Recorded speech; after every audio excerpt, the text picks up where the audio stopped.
What is the position now? Well, there has been a change in the sense that we recognise coming out of the European elections and into the Tory leadership contest that we are probably facing a hard-right Tory Prime Minister who will want to run down the clock to no deal. And let's be very clear, Sophie, the Labour Party has always said that we are against a no-deal Brexit scenario. Okay, I know it's in that. our manifesto I know that. from 2017. I've heard that many times. I'm just trying to get to the bottom to whether or not. I'm just trying to get to the bottom as to whether the Labour Party position has shifted. Is the party now in favour of a second referendum in all circumstances?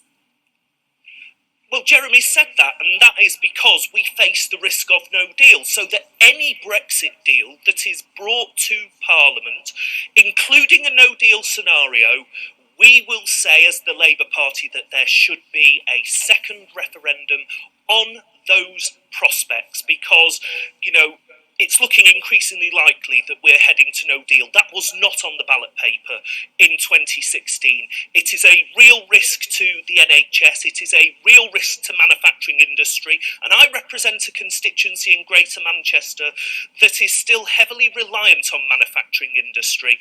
And it is a huge risk to the security of our country because it tears up all of those security relationships that we have with Europol and Eurojust and the European arrest warrant. And these are things that people who voted to leave did not vote to be made less safe and to have their country plunged off a cliff.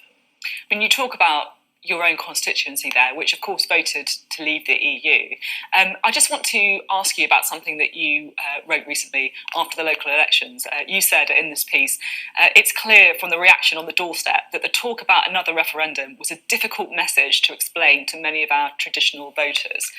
Is it a difficult message? And are you concerned that perhaps some of your colleagues representing London seats that voted to remain don't appreciate what a difficult message it is in some parts of the country?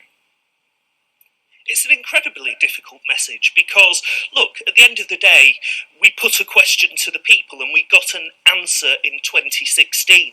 And Parliament has tried to negotiate its way through the mess that the government has created. We set out what we thought could be reasonable terms for a Brexit deal that would command a majority in the House of Commons, but that time's passed.